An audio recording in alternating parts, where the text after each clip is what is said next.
All set? Thank you. Okay, some of the old faces, some new. Sir ने आपको काफ़ी हद तक गाइड कर दिया है कि आगे क्या चीज़ें हम किस तरीके से करने वाले हैं. So let's get on to the work. Okay. Primarily, we are starting with polity and the constitution. We are having 2 weeks. तो काफ़ी ज़्यादा काम है हमारे पास. कोशिश करेंगे जितना ज़्यादा और जितना इंटेंसिटी या डीपनेस के साथ कवर कर पाएँ उतना हमारे लिए बेहतर रहेगा. सो इस वीक का प्लान क्लियर कर लीजिए. आज हम स्टार्ट करेंगे with the making of the constitution, that is the constituent assembly, and then it is preamble. काफ़ी ज़्यादा क्वेश्चंस यहाँ से पूछे जाते रहे प्रीवियस ईयर एग्जामिनेशन के अंदर भी. Then it comes to Tuesday, union, its territories and citizenship. यहाँ से कोई ज़्यादा क्वेश्चन फेस नहीं किए गए प्रीवियस ईयर में, लेकिन हम एहतियात के लिए कवर करके चलेंगे. Then comes the major part, that is fundamental rights. बहुत मुश्किल ऐसा होता है कि पॉलिटी के क्वेश्चन डिजाइन किए जाएं किसी पेपर के अंदर और फंडामेंटल राइट से क्वेश्चन ना पूछे जाएं. So will be covering in detail. Then second, एक क्लास के अंदर शायद कवर नहीं कर पाएंगे फंडामेंटल राइट्स, तो it will take second class. And alongside we will be covering DPSP and fundamental duty, and there is a debate, fundamental rights versus DPSP, and there comes the theory of basic structure of the constitution, that will be covered. Then Friday कोशिश करेंगे executive हम cover कर पाएं. यहाँ से भी काफ़ी questions आते हैं. So we will be covering president, vice president, attorney general of India, comptroller and auditor general of India, and council of minister and prime minister as well. Then again सबसे important topic आपके लिए parliament. सो उम्मीद करते हैं कि इस Saturday तक हम पार्लियामेंट ओवर कर देंगे और रिमेनिंग पार्ट नेक्स्ट वीक के अंदर कवर किया जाएगा. क्लियर? और इससे पहले कि हम शुरू करें, एक चीज़ याद रखिएगा, हर सब्जेक्ट के अंदर ये होता ही है कि कुछ ना कुछ उसके कोर एरियाज हैं, कुछ पिलर टॉपिक्स होते हैं उसके अंदर. मतलब जैसे अगर मैं कहूँ पॉलिटी की बात, तो फंडामेंटल राइट, DPSP, पार्लियामेंट, पंचायती राज, सेंटर स्टेट रिलेशन, 5-6 टॉपिक के नाम लिए मैंने. आपके मेजॉरिटी क्वेश्चन यहीं से आ जाएंगे. तो कोशिश ये करें, सिलेबस हम सारा कवर करेंगे, लेकिन जो भी कोर टॉपिक्स हैं, पिलर टॉपिक्स हैं, उनको बहुत अच्छे में, बहुत डिटेल के साथ आपने याद रखना है. क्लियर यहां तक? ओके, चलिए. क्या ध्यान रखनी है चीजें पॉलिटी के साथ साथ? First of all, strengthen your fundamentals of the constitution. कितने लोग पहली बार कॉन्स्टिट्यूशन कवर करने जा रहे हैं? पॉलिटी पहली बार कौन पढ़ने जा रहा है? Raise a hand. Raise a hand. Okay okay okay okay. बाकी लोग पढ़ चुके हैं? फिर क्लास में क्यों हैं आप? अभी मतलब कच्ची पक्की जी है, स्ट्रेंथन करना है. तो प्लीज, जो पहली बार भी कर रहे हैं या आप पहले पढ़ चुके हैं, तो इस बार कोशिश कीजिए फंडामेंटल्स स्ट्रॉन्ग कीजिएगा. खासकर जो लोग पहली बार पढ़ रहे हैं, फंडामेंटल्स पे ज्यादा काम कीजिए. मतलब अगर मुझे इंडियन प्रेसिडेंट का इलेक्शन नहीं पता है, तो कल को मैं इंडियन और अमेरिकन प्रेसिडेंट के कंपैरिजन का आंसर कैसे लिख पाऊंगा मेंस के अंदर? तो पहली बार पढ़ते हुए फंडामेंटल्स पे ज्यादा काम कीजिए, चीजों को ज्यादा याद रखिए, या जो सर कह रहे थे रट्टे लगाने हैं वो लगेंगे ही. Then it comes to constitutional framework को प्लीज सोसाइटी में समझिए. Polity is a live subject, real life में तलाश कीजिए. यहां आप जो भी पढ़ने वाले हैं, वो राइट्स इश्यू हो, सरकारें कैसे काम करती है, जुडिशरी कैसे काम करती है, ये पल प्रतिपल आपके सामने घट रहा है. तो जो भी सोसाइटी के अंदर, पॉलिटी के अंदर हो रही चीज है, आपको वो नजर नहीं आ रही है, विजिबल नहीं है, तो फिर पॉलिटी आपकी प्रॉपर प्रिपेयर नहीं है, तो डेड सब्जेक्ट नहीं है. तो सब कुछ आपके सामने हो रहा है. और आजकल जो ट्रेंड भी है, बहुत सारे क्वेश्चंस प्री से लेके मेंस तक में वो करंट अफेयर से मर्ज करके दे रहे हैं. तो अगर हम करंट अफेयर नहीं देख पा रहे हैं पॉलिटी के अंदर होता हुआ, तो फिर सब्जेक्ट हमारा प्रॉपर प्रिपेयर नहीं है. When it comes to conceptual clarity होनी चाहिए आपको, इसके साथ फैक्ट्स जो रट्टे लगाने हैं, एंड फिर जस्टिफाई बाय एग्जांपल्स. हालांकि ये मेंस की एक टेक्निक है, लेकिन प्री में वर्क कर लेती है. तो आपके पास ज्यादा से ज्यादा एग्जांपल्स होंगे, तो उससे एक तो याद रखने में हेल्प होती है, और फिर मेंस में आप ज्यादा बेहतर शब्दों के साथ अपने आप को एक्सप्रेस कर पाएंगे. Then it comes to please regularity and punctuality. जो मेरी पर्सनली आपसे सबसे बड़ी डिमांड है वो ये है कि, जैसे एक तो कहा सर ने सरेंडर, दूसरा अलर्टनेस, जैसे क्लियर कट बात है कि जो 24-25 क्लासों में होना चाहिए था वो हम 12 क्लासेस में करने वाले हैं। तो क्लासेस थोड़ी लोडेड होंगी, थोड़ी पेस पे भी होंगी, मैं ये नहीं कह रहा हूँ फास्ट एंड फ्यूरियस होंगी, लेकिन एक पेस हम मेंटेन करेंगे। तो अगर आपने अलर्टनेस लूज की तो बहुत सारी चीजें मिस हो सकती हैं। तो please be attentive, be present in the class physically and mentally as well. And finally please previous year question papers देख लीजिए आप। अगर आप पंजाब पे ही जैसे फोकस कर रहे हैं फिलहाल, तो आप पंजाब के प्रीवियस ईयर कितने 15, 18, 21 वाले किए किसी ने अब तक PYQs? हाँ या ना? 1। Please go through PYQs। हालांकि उसमें जाने की जरूरत नहीं पड़ेगी, जो हम टेस्ट ले रहे हैं उसके अंदर PYQs कवर हो जाएंगे। तो अगर नहीं आपने PYQs किए हैं तो फिर इतनी ज्यादा कोई टेंशन वाली बात नहीं है, प्रैक्टिस क्वेश्चन के अंदर उसकी कवरेज अच्छे से कर ली गई है। तो नॉर्मली होना ये है, प्लीज क्लास को बहुत अच्छे से देखिए, अंडरस्टैंड कीजिए। इसके साथ आपको क्लास नोट्स मिलेंगे। नोट्स प्रोवाइड कर दिए गए आपको, हुए हैं या नहीं? हाँ या ना? Yes no, yes no. App पे आ गए होंगे, पुनीत सर से आप मिल लीजिएगा, वो आपको बता देंगे रिसोर्सेज में जाके डाउनलोड कैसे करना है।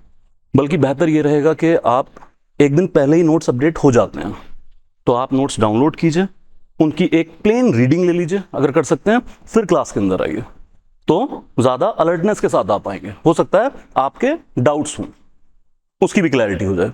तो प्लीज़ क्लास बहुत अटेंशन के साथ, इसके साथ क्लास नोट्स पढ़िए and solve the MCQ। Plain sequential के अंदर हम काम करने वाले हैं। Any doubt? Any doubt? All clear? चलिए,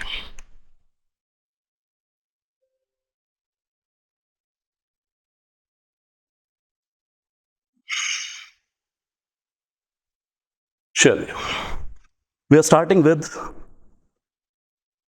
the making of the constitution. Before we are going into constituent assembly, let's say what is constitution?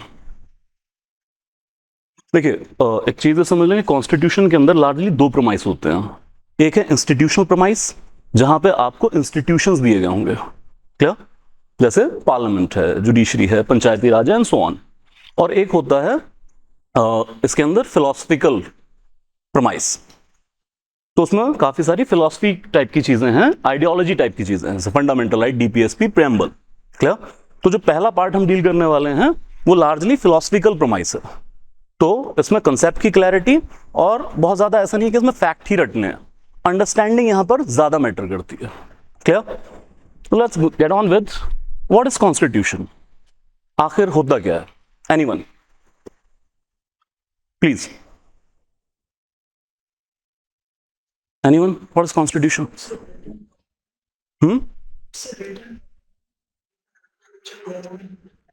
Written document with the help government. क्या करती है government? Rules governs, okay. The structure of principle of rules of a country. Constitution is a living law of the country. Set of laws. Okay, okay, good, good, good. What else? Anyone? होता क्या? हाँ जी? Supreme law of land, fundamental law of the land, and so on and so on. Anything else? Anything else? Okay. Okay, powers and limits of the government. ठीक है, चलिए। आपने जो भी कहा है उसमें एक सेंटेंस भी गलत नहीं है, बट इनकम्प्लीट है। अब थोड़ी देर रुक के जिन्होंने जवाब दिया है, जिन्होंने नहीं दिया है, थोड़ा पीछे चलें। और जब मैंने आपसे पूछा व्हाट इज कॉन्स्टिट्यूशन, जो वेव ऑफ थॉट्स गुजरे आपके जहन से, उसमें ज्यादातर ऐसी चीजें थी like law, rules, regulation, to govern, ये ज्यादा चीजें, ऐसी थॉट्स आ रहे हैं। तो ये गलत नहीं है। Constitution is fundamental law of the country. इसी को कहा जाता है supreme law of the land. कई बार आप नेताओं के मुंह से सुनते होंगे कि देश संविधान से चलेगा, किसी एक पॉलिटिकल पार्टी की आइडियोलॉजी से नहीं चलेगा। तो हाँ, देश चलाने के लिए सेट ऑफ रूल्स हैं, रेगुलेशंस हैं, ओके। बट कॉन्स्टिट्यूशन सिर्फ इतना नहीं है, बल्कि constitution is basically it's a complete picture of the country. आप एक मुल्क के तौर पे, मुकम्मल तौर पे आपकी क्या आइडेंटिटी है, और लीगैलिटी तो सिर्फ एक पार्ट है आइडेंटिटी का। सो फर्दर आपकी पॉलिटिकल सेटअप को एक्सप्रेस करेगा, लेकिन सिर्फ पॉलिटिकल को नहीं, आपकी सोसाइटी को भी एक्सप्रेस करेगा, आपकी इकोनॉमी को भी एक्सप्रेस करेगा। लाइक जब तक मैं कॉन्स्टिट्यूशन में पढ़ रहा हूं पार्लियामेंट और उसकी पावर, तो मुझे पॉलिटिकल सेटअप समझ में आ रहा है। जब तक मैं जुडिशरी या सुप्रीम कोर्ट की जुरिस्डिक्शन देख रहा हूं तो मुझे समझ में आ रहा है कि जुडिशरी कैसे ऑपरेट करती है, अगेन पॉलिटिकल। बट जब इसी कॉन्स्टिट्यूशन में जाके मैं फंडामेंटल राइट देखता हूं, मैं देखता हूं यार अनटचेबिलिटी इज प्रोहिबिटेड, तो अब मुझे क्या समझ में आ रहा है, society, special provision for women and children, cultural rights, तो अब मुझे अपनी सोसाइटी भी समझ में आ रही है। इसी पार्ट में जब प्रॉपर्टी टैक्सेशन सिस्टम में कॉन्स्टिट्यूशन के अंदर पढ़ता हूं तो मुझे क्या समझ में आएगा, इकोनॉमी। प्रेम्बल में जब मैं पहला ही वर्ड पढ़ लूंगा सोशलिस्ट, तो मुझे पता चल जाएगा कैपिटलिस्ट नहीं है हमारा नेचर, हमारा सोशलिस्ट नेचर है कंट्री का। तो एक कंट्री मुकम्मल तौर पर क्या है वो बताने का काम करता है कॉन्स्टिट्यूशन। बल्कि ग्रैनविले ऑस्टिन ने तो यहां तक लिखा that constitution is first and foremost a social document. उन्होंने लीगलिस्ट को कहा ही नहीं, क्योंकि अल्टीमेटली सोसाइटी के लिए सारी चीजें। क्लियर है यहां तक? तो नोट्स में बेसिकली आपको मिल जाएंगी चीजें जैसे फंडामेंटल लॉ ऑफ लैंड, ठीक है, ये भी supreme law of land, then all others laws जितने भी बनेंगे वो कॉन्स्टिट्यूशन को कन्फर करते हुए बनेंगे। कोई भी लॉ ऐसा कंट्री में नहीं आएगा जो कॉन्स्टिट्यूशन को वायलेट करता हो। क्लियर? तो वही सारी चीजें आपको यहां पर मिल जाएंगी, but it is the mirror of the society, it gives you complete picture. तो बस आपसे इल्तिजा ये कि अगली बार जब आपसे कोई पूछे मेंस के अंदर, इंटरव्यू के अंदर कि कॉन्स्टिट्यूशन क्या है, तो इसके सिर्फ लीगैलिटी तक अपने आप को महदूद नहीं रखेंगे, उससे आगे जाके कंप्लीट पिक्चर की बात करेंगे, सोशल एंगल, इकोनॉमिक एंगल की बात करेंगे। क्लियर यहां तक? चलिए, come to classification of the constitution. यहां से ना कुछ प्रीवियस ईयर में क्वेश्चंस देखे गए हैं, कुछ चीजें समझ लेते हैं, कॉन्स्टिट्यूशन की अंडरस्टैंडिंग हो जाएगी। पहला क्लासिफिकेशन है रिटन एंड अनरिटन कॉन्स्टिट्यूशन। यार रिटन तो मुझे समझ में आ रहा है, लिखा हुआ है, लिखा हुआ किसी ने बैठ के। अनरिटन कॉन्स्टिट्यूशन क्या होता है? What do you mean bye unwritten constitution? Good good good. अच्छा, इन्होंने कभी कुछ लिखा नहीं है? अच्छा देखो ना यार, ये ना मेरे पर्सनल इंटरेस्ट की बात है। एक्चुअली जब मैंने पहली बार स्कूल में अनरिटन पढ़ा था तो मुझे लगता था यार मतलब अच्छा क्या चल रहा है इंग्लैंड में, वो हमारे ट्रेडिशंस थे, कुछ श्रुति स्मृति हम पढ़ते हैं इतिहास में, वो चल रहा है क्या कि पिछली पीढ़ी अगले के कान में फूंक जाती है, कौन? ऐसा नहीं। सो बाद में जब तमीज आई तो पता लगा ये टर्म्स मिसनॉमर हैं। असल में टर्म होती है कोडिफाइड एंड अनकोडिफाइड।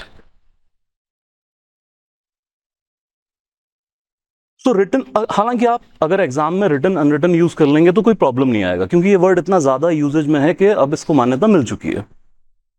तो कोडिफाइड और अनकोडिफाइड का फर्क ये है कि कोडिफिकेशन ऑफ लॉ का मतलब होता है कि एक सिंगल लीगल डॉक्यूमेंट तैयार कर लेना, एक बुक बना ली है। All the provisions of the constitution are reduced into writing and in one single book, एक किताब है। तो भारत के लोग या यूएस के लोग एक बुक उठा के दिखा सकते हैं कि ये हमारा संविधान है। इसके उलट जो अनकोडिफाइड या अनरिटन कॉन्स्टिट्यूशन है, वहां पे प्रोविजन रिटन भी हो सकती हैं, नॉन रिटन भी हो सकती हैं। मतलब उनका कुछ पार्ट अनरिटन भी है, जिसको कहते हैं कन्वेंशंस। कन्वेंशन क्या है? वो सारे प्रोसीजर्स जो किसी लॉ बुक का पार्ट नहीं है, but they are followed over centuries. अब वो उसकी वैल्यू उतनी है जितनी लॉ की वैल्यू होती है। तो partially it can be written, partially it can not be written as well. लेकिन हाँ, क्या हुआ है, वहां पे कभी कंपाइलेशन नहीं हुआ है, कभी भी इंग्लिश सोसाइटी ने एक बुक नहीं तैयार की है। उनकी पार्लियामेंट ने आज तक जो भी एक्ट पास किए हैं, all are part of their constitution. मतलब जैसे इंडिया के लोग एक किताब दिखा सकते हैं, शायद कोई इंग्लिश मैन आपको मिले और आप कहें आपका संविधान, तो वो शायद किसी लाइब्रेरी में ले जाए कि वो देख लो वहां जितने भी एक्ट पढ़े हैं आज तक के, वो सारा हमारा कॉन्स्टिट्यूशन का पार्ट है। Clear? Move on with that constitution supreme. जहां पे भी रिटन कॉन्स्टिट्यूशन होगा वहां कॉन्स्टिट्यूशन सुप्रीम होगा, और तीनों organ of the state, namely legislature, executive, judiciary, ये सब अपनी पावर किससे ड्राइव करेंगे? कॉन्स्टिट्यूशन से पावर ड्राइव करेंगे, और ये उतनी ही पावर यूज कर सकते हैं जितनी कॉन्स्टिट्यूशन में इनको दी गई है। तो लिमिटेशंस भी हैं इनके ऊपर, बट अनरिटन कॉन्स्टिट्यूशन में पार्लियामेंट इज सुप्रीम। ये एक बड़ा फर्क याद रखिएगा, इस पे लेके क्वेश्चन भी पूछे गए हैं। पार्लियामेंट इज सुप्रीम, इसका मतलब पार्लियामेंट की पावर के ऊपर कॉन्स्टिट्यूशन का कोई चेक नहीं है। कॉन्स्टिट्यूशन से वो अपनी पावर ड्राइव ही नहीं कर रहे हैं, बल्कि उनका कॉन्स्टिट्यूशन कौन प्रिपेयर कर रहा है? पार्लियामेंट प्रिपेयर कर रही है। जैसे उल्टा है, रिवर्स है। इंडिया में पहले कॉन्स्टिट्यूशन आया, कॉन्स्टिट्यूशन में पार्लियामेंट की प्रोविजंस आई तो पार्लियामेंट बनी। यहां तो कॉन्स्टिट्यूशन ने पार्लियामेंट बनाया, वहां पे उसका उलट है, वहां पे पार्लियामेंट पहले से है और वो जो भी एक्ट पास कर दे रहे हैं वो कॉन्स्टिट्यूशन बनता चला जा रहा है। तो वहां पार्लियामेंट कॉन्स्टिट्यूशन बना रही है। क्लियर है यहां तक? Then it comes to that clear distinction between the constitution and other branches of law. अभी किसी ने कहा कि constitution is supreme law of land.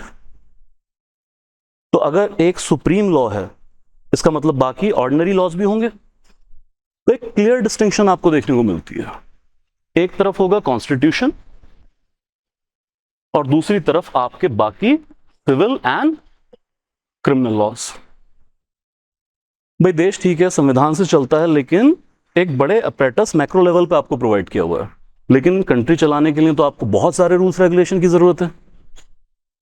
तो फिर आपने बनाया ना क्रिमिनल को सजा देने के लिए भारतीय न्याय संहिता, इससे पहले आईपीसी थी, पहले सीआरपीसी, अभी क्या है? भारतीय नागरिक सुरक्षा संहिता। 1960 में पता चला यार डॉरी और डॉरी डेथ बहुत बढ़ रही हैं, तो क्या बना दिया? Dowry prohibition laws. देन 2000 में पता चला साइबर अपराध बढ़ रहा है, तो क्या बना दिया? IT act, information technology act. So multiple laws are there to govern a country. There may be prevention of money laundry act. तो बहुत सारे कानून हैं, लेकिन रिटन कॉन्स्टिट्यूशन में होगा ये कि कॉन्स्टिट्यूशन अलग है और बाकी कानून अलग होंगे। These laws will not be a part of the constitution, separately रखे जाएंगे। क्लियर? हाँ, एक बात याद रखिएगा, इनमें से कोई भी लॉ कॉन्स्टिट्यूशन को वायलेट नहीं करेगा। All these laws in order to be legally valid shall confer to the constitution itself. अगर कोई लॉ ऐसा आता है जो कॉन्स्टिट्यूशन वायलेट कर रहा है, सुप्रीम कोर्ट बैठा है, हाई कोर्ट्स बैठे हैं, वो उस लॉ को अनकॉन्स्टिट्यूशनल एंड वॉइड डिक्लेयर कर देंगे। क्लियर है यहां तक? Then it comes to enactment. जैसे प्रेम्बल में हम पढ़ेंगे, इंडियन कॉन्स्टिट्यूशन की इनैक्टमेंट हुई कब? 26 नवंबर 1949। What do I mean by enact? ये वर्ड याद रखिएगा, काफी काम आएगा आपके। This comes from act. Act means law. Act, enact. तो लॉ मेकिंग को कहा जाता है इनैक्ट। लाइक हम कह तो देते हैं parliament is making the law, parliament is writing the law. ये अगर मैं बिल्कुल लीगली कहूं तो सही नहीं है। Parliament do not make laws, parliament enact laws. जब भी आप किसी चीज को लीगल फोर्स के साथ बनाते हैं, दैट इज कॉल्ड इनैक्टमेंट।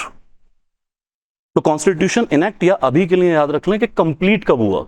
तो कंप्लीट हुआ 26 नवंबर 1949 को।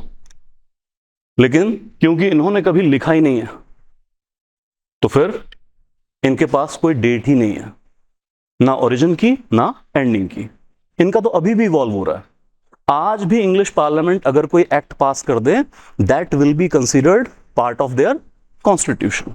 क्योंकि हमारे यहां डिस्टिंक्शन है, यूके में ये डिस्टिंक्शन है ही नहीं। Every enactment of the parliament becomes the part of their constitution. Clear है सारी चीजें यहां तक?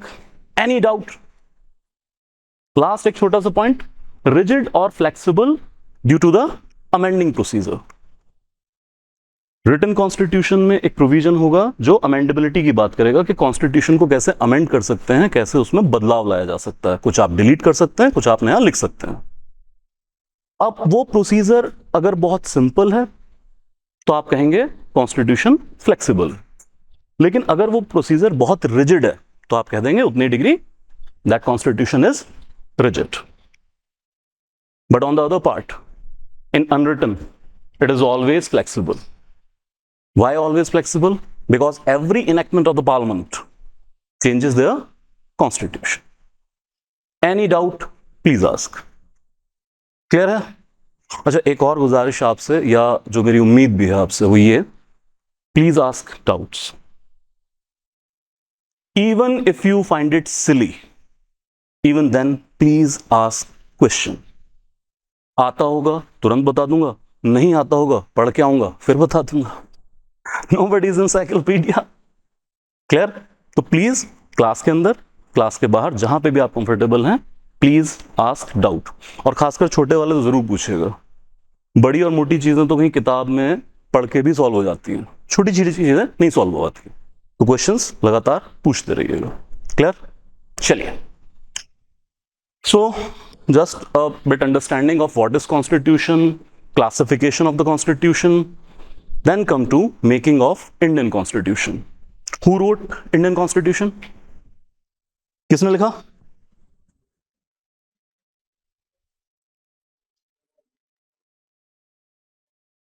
Constituent assembly. ओके, यहीं से शुरू करते हैं. देखिए क्या था,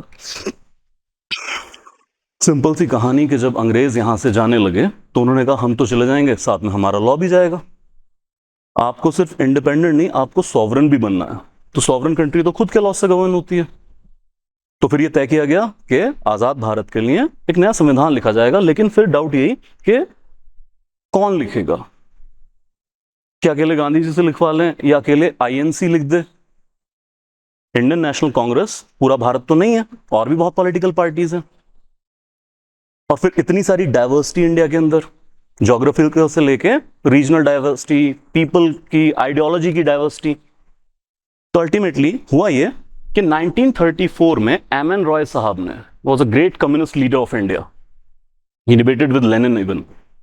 इन्होंने आइडिया प्रपोज किया that we will have a constituent assembly. और सेम फॉलोइंग ईयर के अंदर 1935 में यही आइडिया ऑफिशियली अडॉप्ट कर लिया इंडियन नेशनल कांग्रेस ने कि हम एक कॉन्स्टिट्यूएंट असेंबली बनाएंगे. लेकिन उसका फॉर्मूला किसी के पास नहीं था कि कैसे इसमें लोग होंगे, कैसे चुने जाएंगे, या कैसे अपॉइंट किए जाएंगे. क्या? Further please remember this thing, cabinet mission 1946. और इनके मेंबर्स के भी नाम पूछ लेते हैं कई बार, वो समझ में नहीं आता कि पॉलिटी से क्वेश्चन आया कि हिस्ट्री से आया. So it comes with Lord Pethick Lawrence, sir Stafford Cripps and A V Alexander. Cabinet mission आता है इंडिया 1946 में. ये तीन लोग डिफरेंट पॉलिटिकल पार्टीज जो इंडिया में थी उनसे बातचीत करते हैं. गांधी जी से सेपरेट मीटिंग हुई थी, और उसके बाद में एक आइडिया देते हैं कि भाई आपके पास टोटल 389 मेंबर्स की एक कॉन्स्टिट्यूएंट असेंबली होगी. और इसमें लोग कैसे आएंगे? सो मोटे तौर पे जिस दौर की हम बात कर रहे हैं 1946 में, दो तरह की टेरिटरी है इंडिया के अंदर जो गवर्नेंस मॉडल है. एक है ब्रिटिश प्रोविंसेस और दूसरे हैं प्रिंसली स्टेट्स.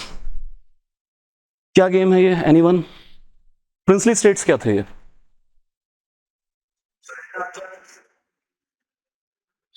हाँ जी, exactly. Patiala, Nabha, Jind, Hyderabad, Junagadh and so on and so on. तो प्रिंसली स्टेट्स के अंदर जो अंग्रेजों के राज करने का तरीका था वो ये कि हम डायरेक्ट रूल नहीं करेंगे, यहां किंग बैठा है, लेकिन किंग के ऊपर कौन है? ब्रिटिशर्स बैठे हैं. तो Britishers were ruling but through the Kings. क्या? और दूसरी तरफ कुछ टेरिटरी थी जिसको कहते थे ब्रिटिश प्रोविंसेस. ये सीधा अंग्रेजों के कंट्रोल में थी, गवर्नर अपॉइंट किया जाता था यहां पे अंग्रेजों की तरफ से. लेकिन धीरे धीरे यहां पे डेमोक्रेसी डोमिनेट कर चुकी थी, तो यहां पर बेसिकली प्रोविंशियल असेंबलीज बनाई जाती थी. लोग अपने रिप्रेजेंटेटिव को इलेक्ट करते थे. जैसे आज आप सोच लें कि लोग एमएलए इलेक्ट करते हैं और लेजिस्लेटिव असेंबली बनाई जाती है, विधानसभा. बस उस दौर में इसको क्या कह देते थे? प्रोविंशियल असेंबली, क्योंकि सेंट्रल असेंबली अलग थी. तो यह तय किया गया कि देखो, ब्रिटिश प्रोविंसेस से ये मेंबर जो आएंगे वो इनडायरेक्टली इलेक्ट होके आएंगे. किसके थ्रू? प्रोविंशियल असेंबली के थ्रू. लोग वोट नहीं करेंगे. लोगों ने प्रोविंशियल असेंबली में अपने रिप्रेजेंटेटिव चुने हुए, वो प्रोविंशियल असेंबली वाले लोग, आप आज की तारीख में उनको एमएलए समझ लें, वो वोट करके कॉन्स्टिट्यूएंट असेंबली में ब्रिटिश प्रोविंस से मेंबर भेज देंगे। सो 296 मेंबर इस तरीके से आएंगे। और यहां तो इलेक्शन कुछ है ही नहीं, यहां से क्या है, नॉमिनेशन। तो राजा जिसको भी कह देगा कि तू इधर आ, तू मेरी पुआदा मुंडा है, तू बहुत पढ़े लिखे 8वीं पास है, तू जा और जाके मेरी प्रिंसली स्टेट को वहां पे आप रिप्रेजेंट कीजिएगा। Any doubt, any doubt? तो एक तो फैक्ट याद रखिएगा, बहुत बार पूछा गया, मैं बीच बीच में बताता रहूंगा कि रट्टा किस चीज को लगाना। ओके, ये सारी चीजें रट्टे वाली। मल्टीपल क्वेश्चंस स्टेट लेवल पे पूछे गए। ओके, ठीक है। 9 दिसंबर 1946 को पहली मीटिंग हुई। And yes, I am right, 9 दिसंबर 1946। इसका मतलब ये कि आज़ादी आने से पहले कॉन्स्टिट्यूशन लिखने का काम शुरू हो चुका था। अभी 15 अगस्त 1947 नहीं आया।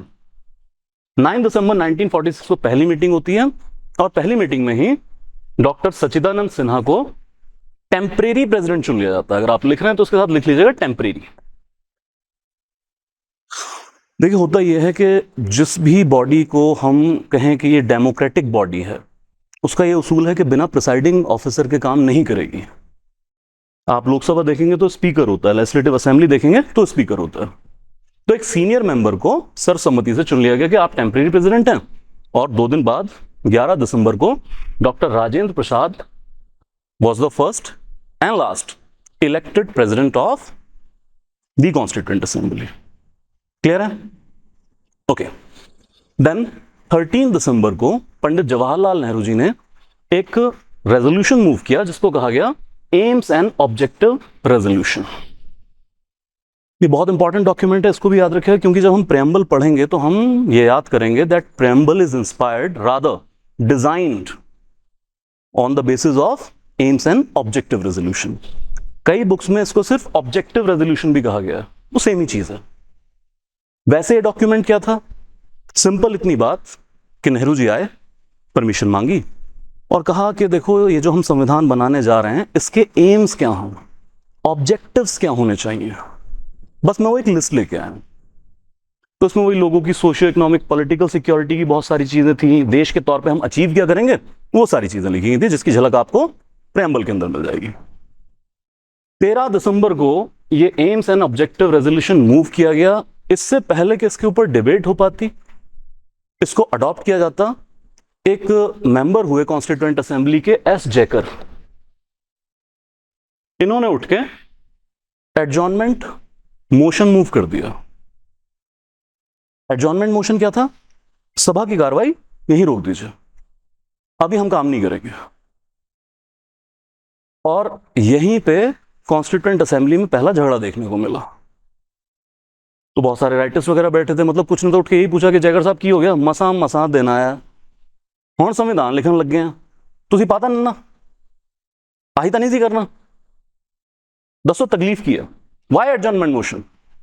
देन जैकर रिप्लाइड दैट इस कॉन्स्टिट्यूएंट असेंबली के अंदर एक माइनॉरिटी कम्युनिटी की रिप्रेजेंटेटिव पॉलिटिकल पार्टी ने अभी तक हमें ज्वाइन नहीं किया, बल्कि बायकॉट कर रखा है। तो मेरा रेजोल्यूशन है कि हमें उनको टाइम देना चाहिए ताकि वो आके कॉन्स्टिट्यूएंट असेंबली ज्वाइन कर सकें। एनीवन? कौन सी थी ये political party? All India Muslim League, led by Aga Khan Mohammad Ali Jinnah. चलिए, जिन्ना से आप ज्यादा जानकारी है। अगला इंपॉर्टेंट फैक्ट नोट करिए, इसका मतलब ये जो कॉन्स्टिट्यूएंट असेंबली बैठी है, ये इंडिया का नहीं, ये हिंदुस्तान का कॉन्स्टिट्यूशन लिखने बैठी है। अभी तक पार्टीशन अनाउंस नहीं हुआ है। तो इसमें जो आज का पाकिस्तान और आज का बांग्लादेश है, वहां से भी मेंबर थे। क्लियर? अभी पार्टीशन नहीं हुआ, वो जाके होगा 3 जून 1947 को। Now come to this thing कि बायकॉट क्यों किया हुआ था।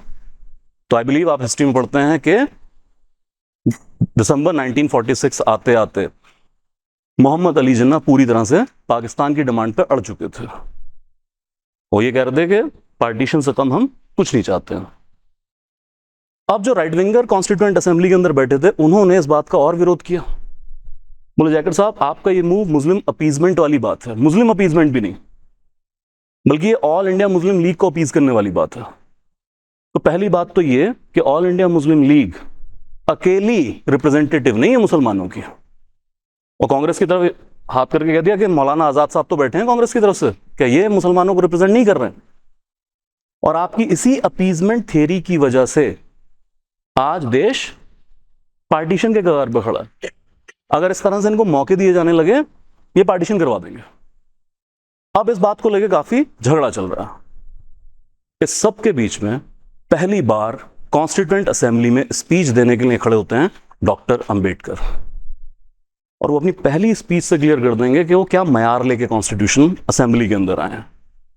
उन्होंने कॉन्स्टिट्यूएंट असेंबली से एक सवाल पूछा कि देखिए, मैं इस रेजोल्यूशन को ना सपोर्ट कर रहा हूं ना इसको अपोज कर रहा हूं, ये जो एडजॉर्नमेंट मोशन आया, मैं आपसे सिर्फ एक सवाल पूछना चाहता हूं, is it prudent to do सो?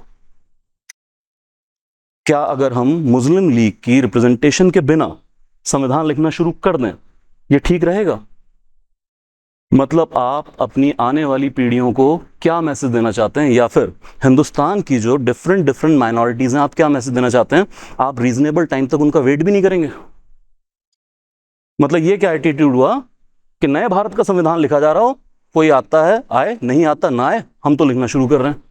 और वो भी एक ऐसी कॉन्स्टिट्यूएंट असेंबली जहां पर 82% रिप्रेजेंटेशन थी इंडियन नेशनल कांग्रेस की, कि सर आप तो फिर नंबर के थ्रू बुलडोज कर देंगे। ये बात कल को सिर्फ मुसलमानों तक नहीं रहेगी, सिख, बुद्ध, जैन, क्रिश्चियन, उनके लिए क्या मैसेज जा रहा है कि हमारा रीजनेबल टाइम तक वेट नहीं हो रहा है? या फिर अंबेडकर की निगाह में तो दलित्स और विमेन भी माइनॉरिटी हैं, बोले आप उनकी वेट नहीं करेंगे। फाइनली जब ये चीज आती है तो फिर एडजॉर्नमेंट मोशन एक्सेप्ट कर लिया जाता है। तो पहला एक लेसन लीजिए गवर्नेंस का, मेंस में या डिसीजन मेकिंग में काम आता है, कि डेमोक्रेसी में you can not bulldoze your decision by just number games. जैसे इसी को रिलेट कीजिएगा पार्लियामेंट्री फंक्शन से, थोड़ा है मेंस वाला पर चलिए अंडरस्टैंडिंग के लिए समझ लेते हैं। जब हमें पता चलता है कि 17th लोकसभा के 5 साल में एक भी एडजॉर्नमेंट मोशन पास नहीं हुआ है, जब हमें यह पता चलता है कि 729 प्राइवेट मेंबर बिल इंट्रोड्यूस किए गए थे, पिछले 5 सालों की बात कर रहा हूं मैं, उसमें से सिर्फ 2 डिस्कस हुए, बाकी डिस्कस भी नहीं हुए, तो हमें अंबेडकर को याद करना पड़ता है कि उनकी आइडियोलॉजी क्या थी, क्या सीड्स हैं हमारी जहां से रूट्स निकलती है। डेमोक्रेसी में एक reasonable opportunity to be heard shall be given to all, opinions लेनी है। क्लियर है यहां तक? एडजॉर्नमेंट मोशन पास हुआ, काम बंद हो गया। कब तक के लिए?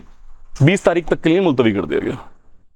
क्यों 20 तारीख तक के लिए टाइम दिया गया था? क्योंकि 20 तारीख को या 19 तारीख को, I am just missing the exact date, Mohammad Ali Jinnah ने एक मीटिंग कॉल की थी जिसमें वो ये भी डिसाइड करने वाले थे कि कॉन्स्टिट्यूएंट असेंबली वो ज्वाइन करेंगे या नहीं करेंगे।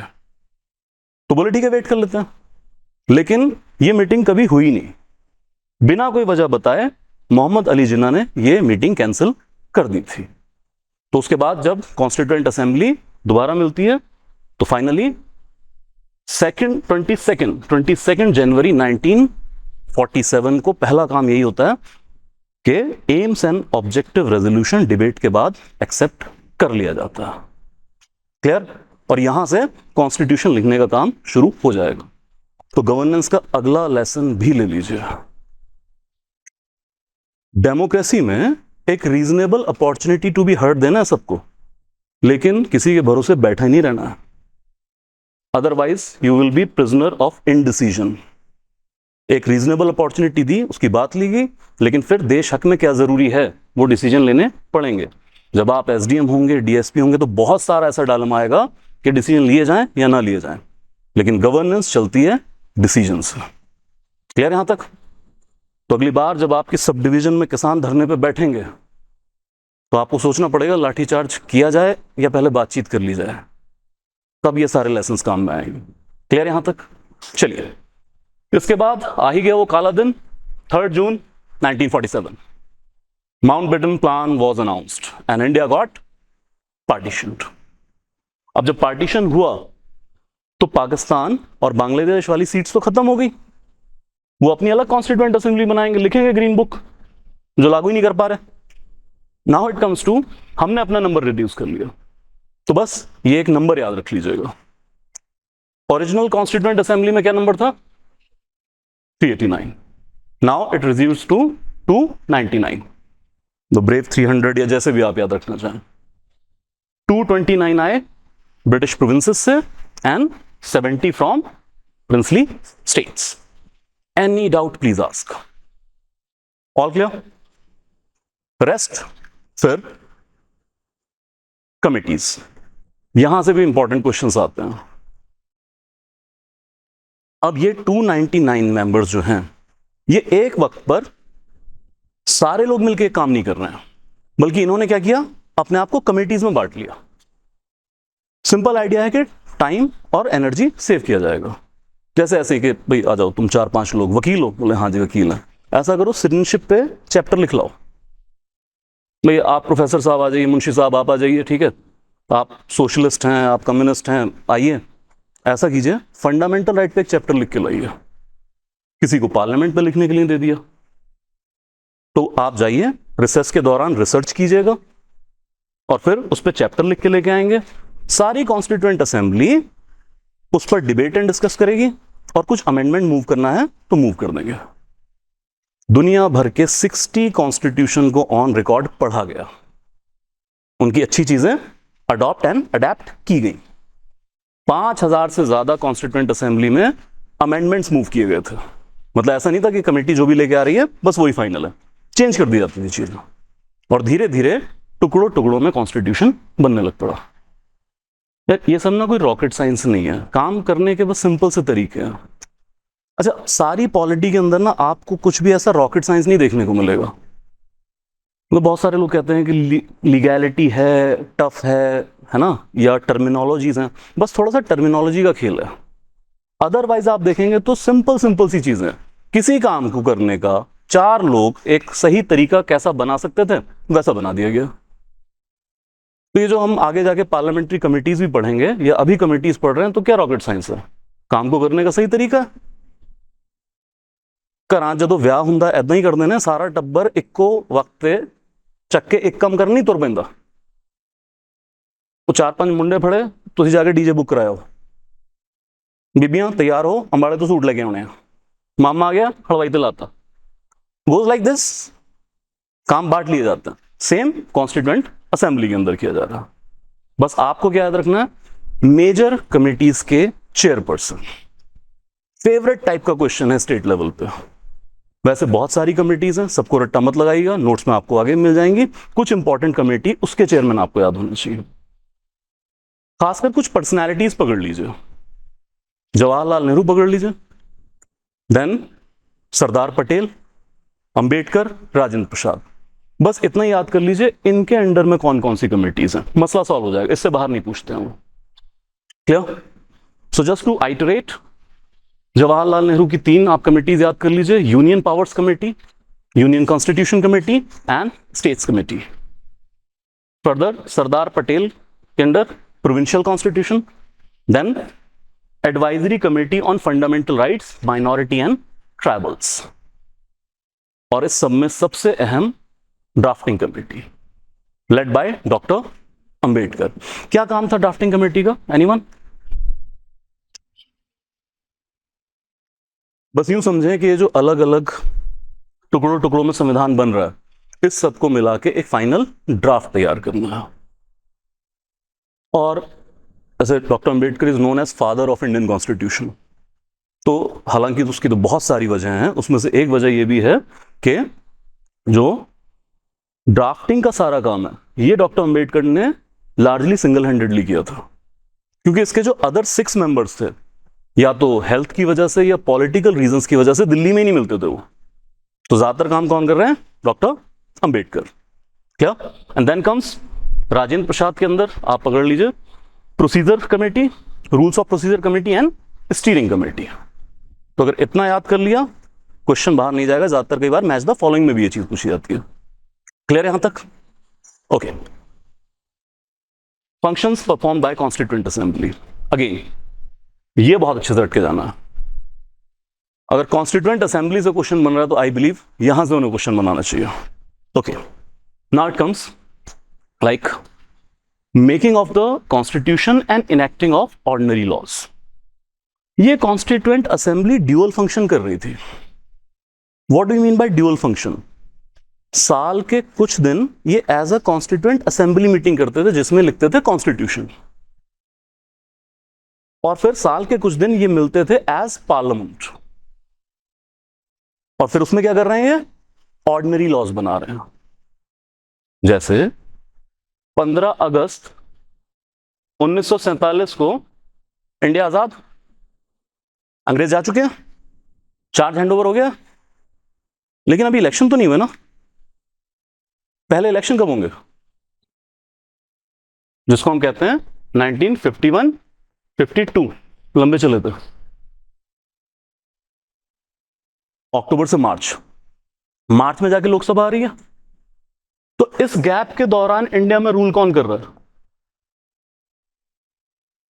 इस गैप के दौरान यही constituent assembly was working as parliament, और इसी के अंदर इंटरिम गवर्नमेंट बनाई गई थी under Jawaharlal Nehru. Interim government क्या होती है? जब भी कोई कंट्री एक पॉलिटिकल अपहीवल से गुजरता है तो वहां पे आप एकदम इलेक्शन नहीं करा सकते हैं। प्रोमिनेंट लीडर्स को मिला के एक सरकार बना ली जाती है, उसको कहते हैं इंटरिम गवर्नमेंट। तो इसी कॉन्स्टिट्यूएंट असेंबली में यही पार्लियामेंट की तरह बिहेव कर रही है, और यहीं पर जवाहरलाल नेहरू के अंडर चल रही है इंटरिम गवर्नमेंट। क्लियर यहां तक? Okay, further it comes to, ये बेकार सा फैक्ट है, याद रह जाए तो ठीक है, अदरवाइज नहीं। कॉमनवेल्थ नेशंस की मेंबरशिप को भी किया था कॉन्स्टिट्यूएंट असेंबली में।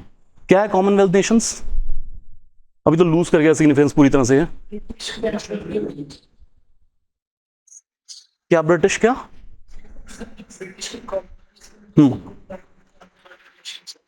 सिंपल सा आइडिया सा एक ऐसे कि देखो बहुत सारी कॉलोनीज थी अंग्रेजों की, तो अंग्रेजों ने कहा यार तुम्हें लूट लिया, तुम्हें पीट दिया, अब तुम्हें आज़ाद भी कर दिया, चलो अब तुम्हें डेवलपमेंट में हेल्प करेंगे।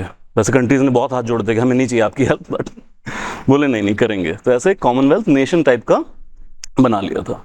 और अभी तो कोई इसकी सिग्निफिकेंस वैसे भी नहीं है, तो ब्लॉक्स का जमाना है, इंडिया वैसे भी G7 में जाएगा, कॉमनवेल्थ में क्यों जाएगा?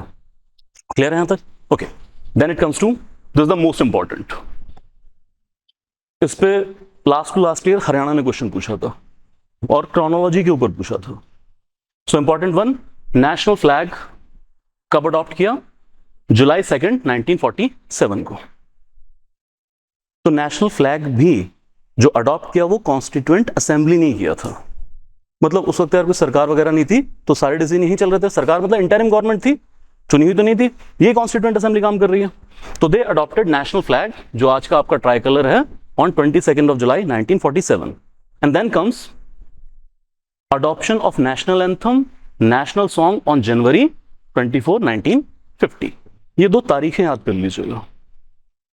कुछ भी मैकेनिज्म बनाइए, जैसे लाइक क्या हुआ होगा कि वो अगस्त आने वाला 1947 का, तो 15 अगस्त में झंडा भी तो चाहिए था चढ़ाने वास्ते, तो नेहरू जी ले आए थे। नेहरू साहब ने प्रपोज किया था 3/2 के रेशियो के अंदर कि ये हमारा नेशनल फ्लैग होगा।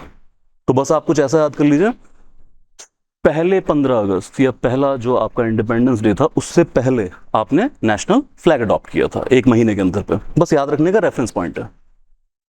फिर 2-3 साल बाद क्या आने वाली थी? 26 जनवरी।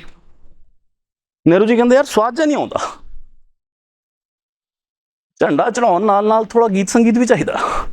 तो फिर आपने क्या अडॉप्ट कर लिया? National anthem, national song adopt कर लिया। Just make mechanism, just memorise. और फिर से कह दूं क्रोनोलॉजी इंपॉर्टेंट है, उस पर सवाल आते हैं। Okay, then it also elected doctor Rajendra Prasad as first president of India. ये भी काम 24 जनवरी को ही हुआ था। क्लियर? सो कॉन्स्टिट्यूएंट असेंबली ने इससे पहले डॉक्टर राजेंद्र प्रसाद को प्रेसिडेंट ऑफ कॉन्स्टिट्यूएंट असेंबली चुना था। इस बार क्या? इस बार चुना गया है प्रेसिडेंट ऑफ इंडिया। क्लियर यहां तक? These are the important facts जो आपको याद रखने हैं। क्या एनी डाउट प्लीज आस्क।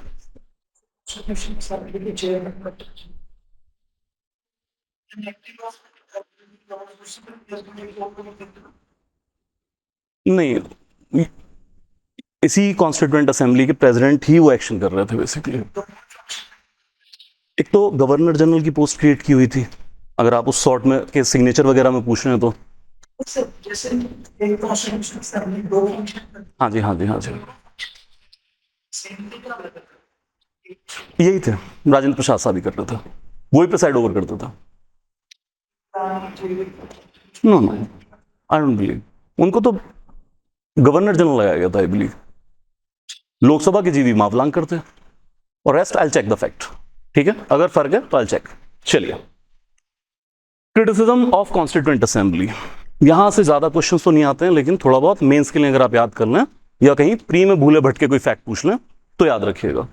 अब ये सब वैसे तो देखिए किताबों में क्रिटिसिज्म के नाम पे लिखी गई हैं चीजें, लेकिन मुझे नहीं लगता कि रियल क्रिटिसिज्म है, बल्कि शायद उस वक्त की मजबूरियां थी या उस वक्त हालात ऐसे थे। So it comes to like, एक इल्जाम लगता है नॉन रिप्रेजेंटेटिव, क्योंकि इलेक्टेड नहीं थे, it was partially indirect elected body and partially nominated body. But sir problem यह है कि उस वक्त आप इलेक्शन करा भी तो नहीं सकते थे, इतना आपके पास ना ब्यूरोक्रेसी है ना इतनी लोगों को समझ है कि कॉन्स्टिट्यूएंट असेंबली के मेंबर कैसे चुने जाने हैं। तो प्रैक्टिकल रीजंस हैं। Then it comes to dominated by Congress, 82% seats वो हेल्ड बाय आईएनसी। लेकिन इसका भी प्रॉब्लम यही है कि कांग्रेस के बराबर की कोई पार्टी भी तो नहीं है उस वक्त। जो गांव गांव में काडर अपना बनाए बैठे हैं वो कांग्रेस बनाए बैठी है, और पॉलिटिकल पार्टी इतनी मजबूत ही नहीं थी। इसके बाद के इलेक्शंस आप देख लीजिए, सेंटर में पहली बार नॉन कांग्रेशनल गवर्नमेंट कब आई है? Anyone raise hand. सेंटर में पहली बार कांग्रेस सत्ता से कब बाहर हुई है? जनता पार्टी 1977 एग्जैक्टली।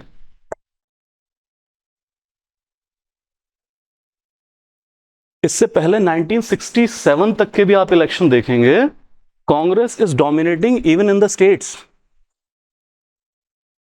योगेंद्र यादव साहब 1967 को लिखते हैं first upheaval of political landscape of India. तो बहुत सारे लोग ऐसा लिखते हैं हिस्टोरियंस कि असल में लोगों को, बहुत सारी आम जनता को सरकार और कांग्रेस का फर्क ही नहीं पता था। उनको लगता था अब गोरे चले गए तो यही तो है नेहरू जी, इन्होंने तो करना है राज, यही कांग्रेस सरकार है। जैसे आज भी कई लोगों को लगता है कि मोदी और देश में कोई फर्क नहीं है, फर्क है। ठीक है, ओके चलिए। Then it comes to time consuming exercise, 2 साल 11 महीने 18 दिन ऐसा डेटा मिलता है, लगभग 3 साल ले लिया। पर सर इतने बड़े मुल्क का संविधान आप लिखने जा रहे हैं, टाइम कंज्यूमिंग एक्सरसाइज ये होनी ही थी। Then it comes to elephantine size, और इसको लॉयर्स पैराडाइज भी कहा जाता है। जाहिर सी बात है, कोई भी लीगल डॉक्यूमेंट अगर वो डिटेल में जाएगा तो वो लॉयर्स पैराडाइज बनेगा। लॉयर्स पैराडाइज का मतलब ये है कि फिर जो वकीलों की जमात है वो बहुत सारे लूप होल्स इससे निकालती है, बहुत सारे केसेस फाइल होते हैं, उतना ज्यादा स्कोप बढ़ता चला जाता है। Then it comes that dominated by Hindus, it was also a fact. ऐसा नहीं है कि बाकी कम्युनिटी से मेंबर नहीं थे, बाकी कम्युनिटीज से भी थे, लेकिन ज्यादा कौन डोमिनेट कर रहा है? हिंदूज। बट अगेन, जिस कंट्री की फिर आबादी उस वक्त भी more than 80% were Hindus, then it could be represented. And finally carbon copy of 1935 act. जैसे मैंने थोड़ी देर पहले कहा कि दुनिया भर के 60 कॉन्स्टिट्यूशन पढ़े गए थे, लेकिन अगर सबसे ज्यादा किसी डॉक्यूमेंट से हमने चीजें उठाई हैं, वो कहां से उठाई हैं? Government of India act 1935। ये कौन सा डॉक्यूमेंट है? सी, इंडियन कॉन्स्टिट्यूशन के इंप्लीमेंट होने से पहले जो document as a constitution India में इंप्लीमेंटेड था वो है गवर्नमेंट ऑफ इंडिया एक्ट 1935। अंग्रेज इस लॉ के थ्रू यहां पर रूल कर रहे थे, तो इंडियन कॉन्स्टिट्यूशन आने के बाद इसको हटा देना था। अच्छा, बड़ी तकलीफ भी थी कि यार अंग्रेजों का हमें निज़ाम नहीं चाहिए, उनका सिस्टम नहीं चाहिए, सारा सिस्टम चेंज कर देना। But still 60% of Indian constitution is taken from government of India act 1935 only. तभी हम बार बार ये सुनते रहते हैं कि कॉलोनियल लेगेसी है, कॉलोनियल लेगेसी है। या अभी जैसे सरकार बहुत सारे स्टेप्स ले रही है कि कॉलोनियल लेगेसी हमें खत्म करनी है, तो कॉलोनियल लेगेसी के होने का सबसे बड़ा कारण यह है सिस्टम तो सारा आपने वहीं से उठा लिया सर। क्लियर है यहां तक? Any doubt? हाँ जी।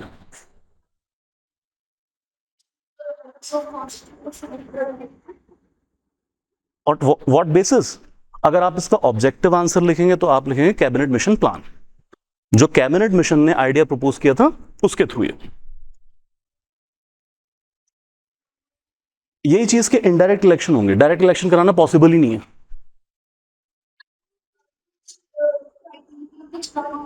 Educational type of thing.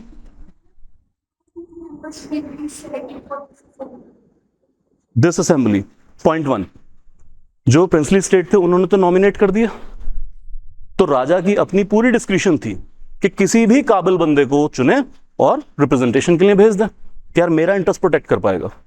और प्रोविंशियल असेंबलीज में एमएलएस बैठे थे, ठीक है। अब अच्छा, डोमिनेटेड बाय कांग्रेस होने की ये भी तो एक वजह है। प्रोविंशियल असेंबलीज में ज्यादा एमएलए किसके बैठे उस वक्त? कांग्रेस के।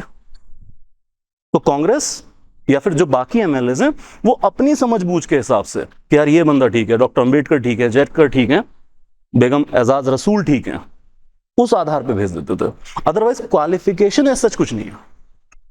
अगर आप तलाश कर रहे हो क्या कुछ क्वालिफिकेशन भी रखी थी, क्वालिफिकेशन कुछ नहीं थी। Prominent leaders they were there, freedom fighters they were there. Elections में होते थे तब भी लाइक चेयरमैनशिप के लिए लड़ाई जाती नहीं, सेटल्ड था इतना ज्यादा यहां आपको देखने को नहीं मिलेगा, ठीक है। जैसे डॉक्टर अंबेडकर की सीट चली गई थी, I believe east Pakistan side शायद, जो पहले वहां से आते थे उनको फिर से री इलेक्ट कर लिया गया था, बॉम्बे से री इलेक्ट करा लिया था उनको कि नहीं भाई आपका होना तो जरूरी है, तो उतनी समझ बूझ के हिसाब से कर लिया था सेटल। यहां कोई बड़ा झगड़ा आपको देखने को नहीं मिलता। Any other doubt? Any other doubt? Lawyers paradise का मतलब ये होता है कि देखिए, जब भी कोई लीगल डॉक्यूमेंट है तो लीगल डॉक्यूमेंट की लैंग्वेज भी थोड़ी कॉम्प्लिकेट होगी। अच्छा यार, ये सब ना वैसे ही बस है क्रिटिसिज्म के नाम पे। लीगल लैंग्वेज को कह देते हैं कॉम्प्लिकेट लैंग्वेज है, कि आम बंदे के समझ में नहीं आता है। क्लियर? लेकिन सर आम जबान में तो फिर कानून लिखे भी नहीं जा सकते हैं। लीगल लैंग्वेज में जो वकैब है उन वकैब के स्पेसिफिक मीनिंग होते हैं, तो स्पेसिफिक मीनिंग को सिग्निफाई करता है, क्लैरिटी रहती है। बाकी फिर आम जबान आपको पता है पंजाबी हर गलते दो मतलब निकल देना, ठीक है, तो आप कॉमन लैंग्वेज लॉज में नहीं यूज कर सकते। लेकिन जब यही नेसेसिटी की वजह से आपने legal language, complicate language use कर लिया, तो ये आम लोगों तक इतना नहीं पहुंच पा रहा है। और लॉयर्स पैराडाइज इसलिए कि फिर आपके पास इंटरप्रिटेशन के लिए एक लंबी चौड़ी किताब पड़ी है, आप उतने लूप होल्स निकालते हैं, आप उतने केसेस करते हैं। Getting my point? तभी कितने सारे केसेस होते हैं यूनियन ऑफ इंडिया के खिलाफ। Clear? Any other doubt? Any other doubt? All clear? चलिए कर लो भाई, आप ही के पीसीएस का क्वेश्चन है। Solve it and raise your hand. 2015 में पूछा गया था।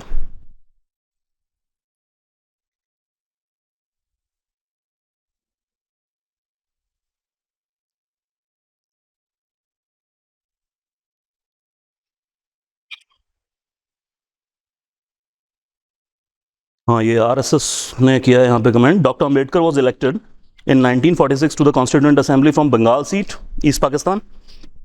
After partition, हाँ, later Bombay, exactly, वही Bombay presidency में। Raise your hand, quickly, quickly, quickly, quickly.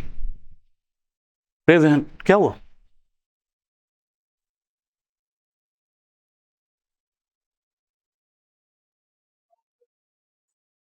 हम्म क्या क्या? Raise your hand. बाकी लोगों को प्रॉब्लम क्या आ रही है सॉल्व करने में? यही वाली के हाफ मिसिंग है। देखिए, ओके ओके, ठीक है ठीक है। आंसर कौन सा करेंगे फिर आप? सी, इट इज आंसर। मैंने अपनी तरफ से कोई छेड़खानी नहीं की है, जैसा पंजाब ने पूछा वैसा लिख दिया। तो ये भी हो सकता है कि कई बार इनकम्प्लीट इंफॉर्मेशन के साथ पूछ रहे हैं। अच्छा, यहां पर अगर ओनली वगैरह वर्ड यूज कर देते तब प्रॉब्लमेटिक था, अदरवाइज इट इज ओके। क्या, चलिए आगे। Can you solve this? May be 15 में पूछा गया।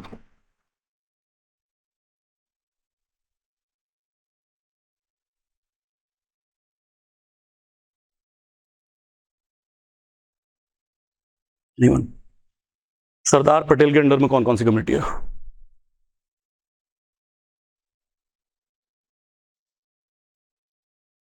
Anyone? Anyone?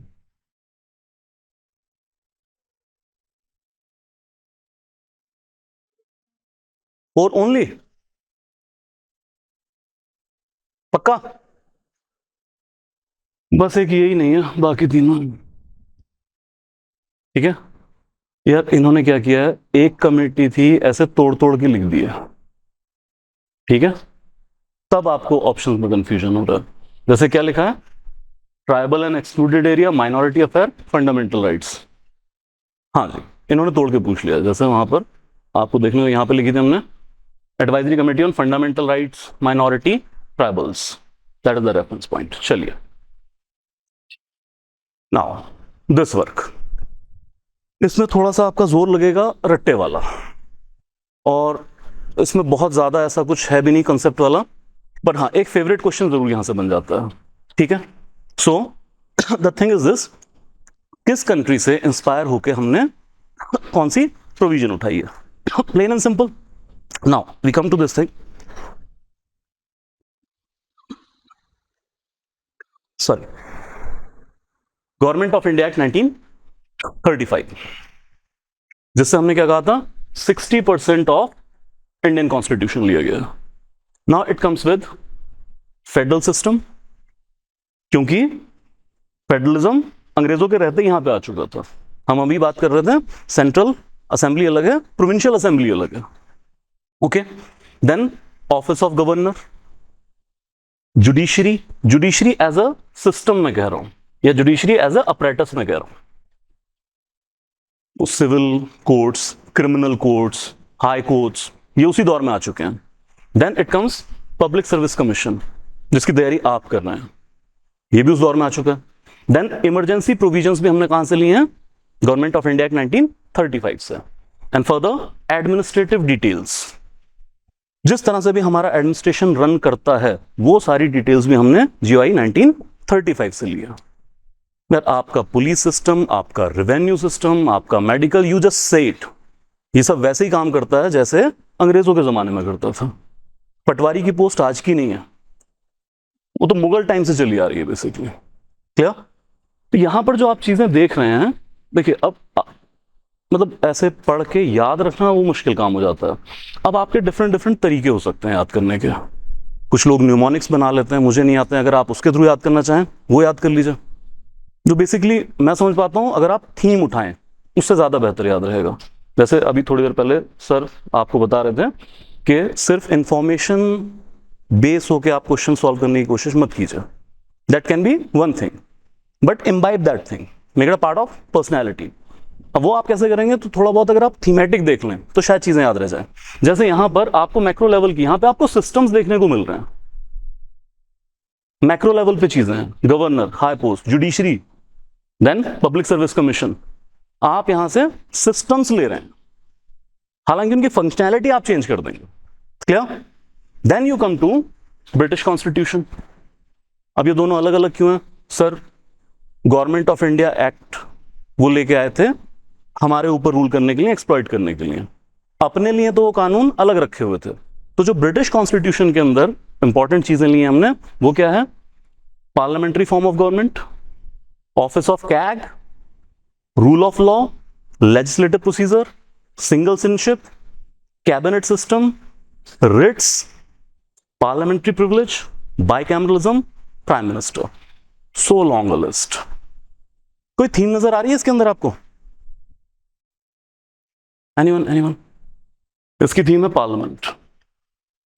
यार हमने नहीं, सारी दुनिया ने पार्लियामेंट्री सिस्टम के लिए जो क्रेडिट देते हैं कि कहां से लिया है, वो ब्रिटिशर्स को ही कहते हैं, वेस्टमिनिस्टर मॉडल, क्या। सो ज्यादातर चीजें parliamentary form of government, parliament से रिलेटेड हो गया। लेजिस्लेटिव प्रोसीजर्स, आप कैसे लेजिस्लेट करते हैं, कैसे आपके यहाँ बिल्स पास होते हैं, ये कहां से आ गया, ब्रिटिश से। Then you come to cabinet system, कहां कैबिनेट, पार्लियामेंट से जुड़ी हुई है, कैबिनेट सिस्टम होता ही पार्लियामेंट के अंदर है। देन पार्लियामेंट्री प्रिविलेजेस, आगे हम पढ़ेंगे आर्टिकल 105 के अंदर। Then you come to bicameralism, what is bicameralism, दो हाउसेस का होना, Lok Sabha Rajya Sabha, again related to parliament, prime minister related to parliament.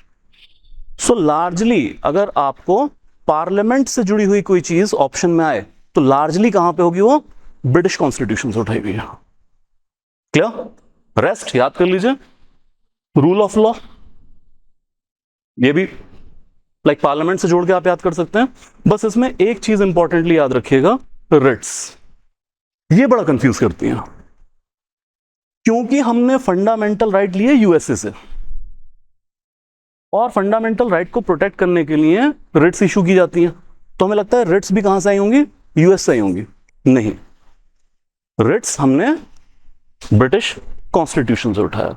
ये डिफरेंशियल पॉइंट नोट रखिएगा। क्लियर, एनी डाउट, आगे आ जाइए। यूएस एंड कैनेडियन, इसके आगे वाले सिंपल हैं, एक एक दो दो चीजें हैं, वो तो वैसे ही याद हो जाता है। Now come to US constitution. सबसे पहले सबसे ज्यादा बार पूछा गया फंडामेंटल राइट्स।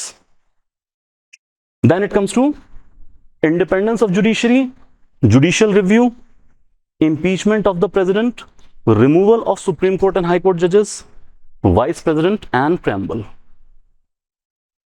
तो ठीक है, बोल तो मैंने दिया, सुन भी आपने लिया, लेकिन अगर एक तरीका याद रखने का, आपने जुडिशरी कहां से लिया, एनीवन? जुडिशरी आप ले रहे हैं एज ए अपरेटस 1935 के एक्ट से, लेकिन आपकी जुडिशरी किस तरह से फंक्शन कर रही है, या फिर मैं ये कहूं इंडिपेंडेंस ऑफ जुडिशरी वाली चीजें कहां से आ रही हैं, वो आ रही हैं यूएस से। Like independence of judiciary, judicial review, then removal of supreme court and high court जजेस।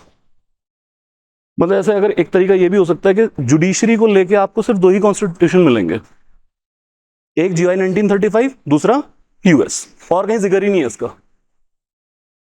तो एक तरीका ये हो सकता है कि जुडिशियल अपरेटस मेरा कहां से लिया गया, वो लिया गया 1935, लेकिन इंडिपेंडेंस ऑफ जुडिशरी या जुडिशरी को मजबूत करने वाली चीजें कहां से ली गई हैं, यूएस के कॉन्स्टिट्यूशन से।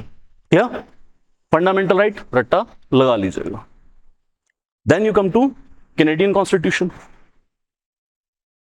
इसकी भी थीम पकड़ लेते हैं। ये बताइए फेडरलिज्म कहां से लिया आपने? हाँ भाई, फेडरलिज्म, फेडरलिज्म, फेडरल सिस्टम आपका आ रहा है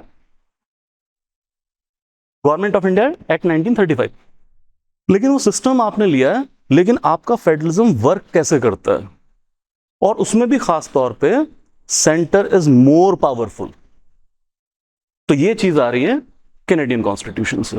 it comes with federation with a strong centre, residuary power with the centre, even appointment of state governor by the centre.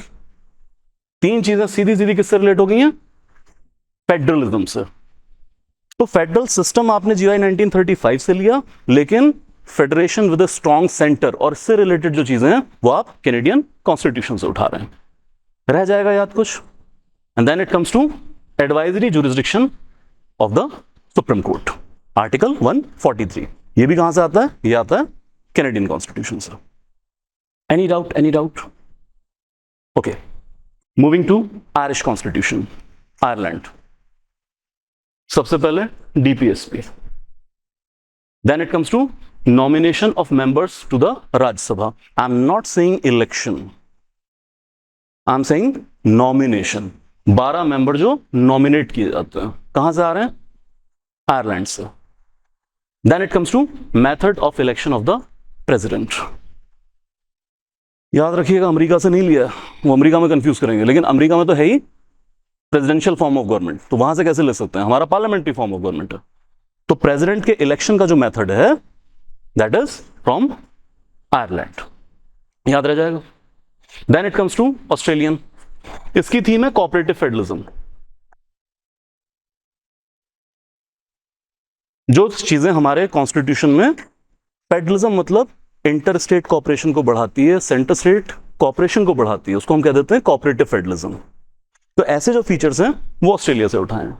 It comes to concurrent list. What is concurrent list?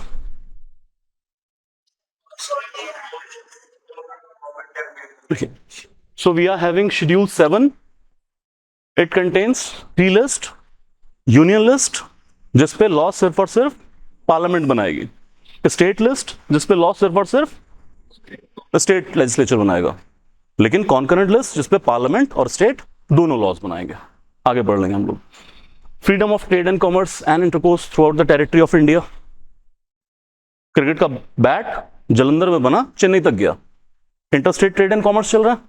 तो इसके rules कहां से लिए हैं? ये आपने Australia से लिए हैं। Further joint sitting of the two houses article 108 में मेंशन भी है। तो इसकी थीम आप देखें ज्यादातर क्या है, कॉपरेशन की बात हो रही है, और कॉपरेशन भी किसमें? सेंटर एंड स्टेट या स्टेट्स के बीच में।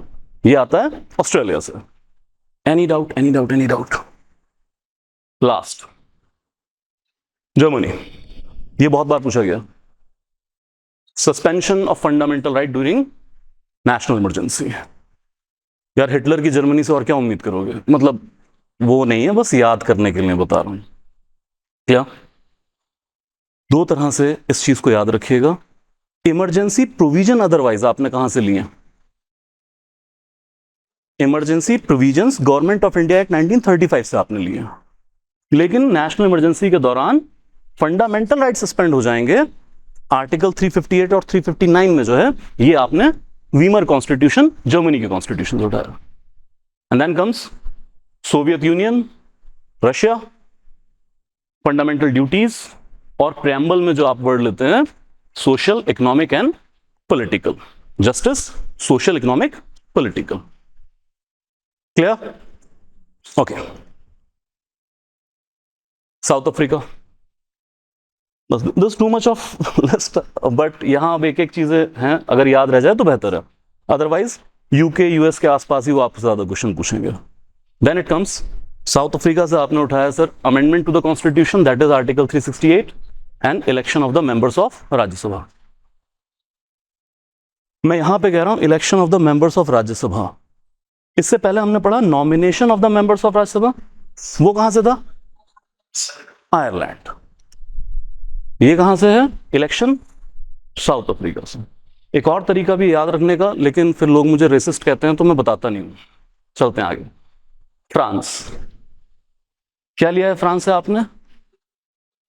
लिबर्टी, इक्वालिटी, उल्टा लिख दिया, चलिए कोई बात नहीं। Liberty, equality, fraternity and also Republic.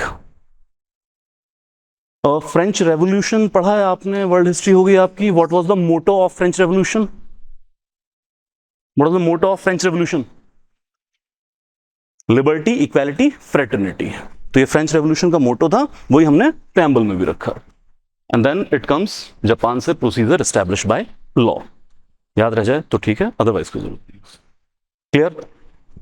So largely जो शुरू की हमने 3-4 कॉन्स्टिट्यूशन किए हैं, दैट इज इंपॉर्टेंट, और कंफ्यूजन भी यहां ज्यादा होता है। क्या? तो एक दो चीज बता दीजिए मुझे। ये बताइए removal of supreme court and high court जजेस कहां से लिया? यूएस से? पक्का? रिट्स कहां से लिए आपने? British? Okay okay okay okay, ठीक है। इमरजेंसी प्रोविजंस,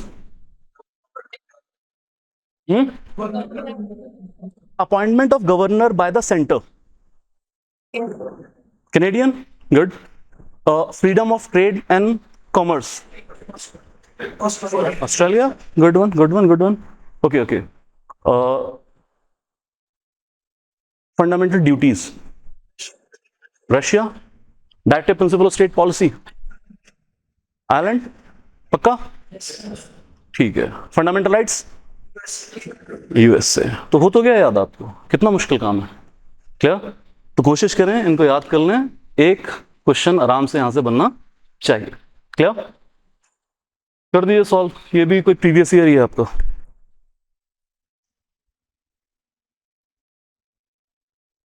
इसमें थोड़ा सा हैक था, जो कंफ्यूजन वाले क्वेश्चंस होते हैं, इसीलिए मैंने डाला।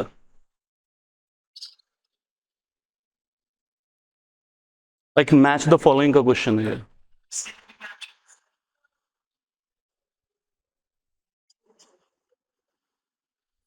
एनीवन?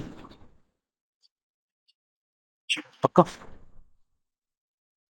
एनीवन? ओके, नाउ इसमें बस उन्होंने देखिए, बाकी तो सिंपल है। Fundamental duties Soviets, DPSP Ireland and judicial review US से लिया, ठीक है ना। यहां पे बस इन्होंने कनाडा डाल के थोड़ा कंफ्यूजन क्रिएट कर दिया था। अदरवाइज फेडरल सिस्टम आपने लिया है गवर्नमेंट ऑफ इंडिया एक्ट 1935 से। लेकिन फेड अब एक यहां से याद कर लीजिएगा, जैसे मेंस में कई बार हम पूछते हैं या हम पढ़ेंगे आगे क्लासेस के अंदर फेडरलिज्म, तो कई बार सवाल ये आता है कि इंडिया का कॉन्स्टिट्यूशन किस तरह का फेडरलिज्म आपको प्रोवाइड कर रहा है। तो पहला कंपैरिजन होता है यूएस से, और उसी चक्कर में फिर केसी वियर जैसे लोगों ने हमें कह दिया तुम क्वाजी फेडरल हो। हमारे अपने त्रिपाठी साहब, उन्होंने कह दिया हम तो यूनिटरी हैं, फेडरल है नहीं, भाड़ में जाओ। तो ऐसे बहुत सारी चीजें चलती रहती हैं। लेकिन अगर हम अपने कॉन्स्टिट्यूशन में प्रोवाइडेड फेडरलिज्म की ऑपरेशनैलिटी देखें, वो काफी हद तक कैनेडियन टाइप है। तो कई जगह ऑब्जेक्टिव आंसर आपका ये भी हो सकता है कि किस तरह का आपका फेडरलिज्म है, तो आप कह सकते हैं कैनेडियन टाइप फेडरलिज्म है। और कैनेडियन टाइप होने का मतलब ये है स्ट्रॉन्ग सेंटर, स्टेट की जगह ज्यादा पावर दी गई है सेंटर में। लेकिन फिर से कैविएट के मेंस में ये भी आपका फाइनल आंसर नहीं होगा, क्योंकि हम जब टॉपिक पढ़ेंगे तब पहुंचेंगे दैट इंडियन फेडरलिज्म इज सुई जेनरस। सुई जेनरस होता है अपने तरह का अनूठा होना। लाजमी नहीं है कि हम किसी की कॉपी हो तभी हमें फेडरलिज्म की स्टैंपिंग मिले। हमारा अपना फेडरलिज्म है, तुम्हारा अपना फेडरलिज्म है। कोऑपरेटिव कह सकते हैं। ग्रैनविले ऑस्टिन ने कहा था Indian is embodiment of cooperative federalism. Clear यहां तक? Any doubt please ask. We'll take a short break and then we will be covering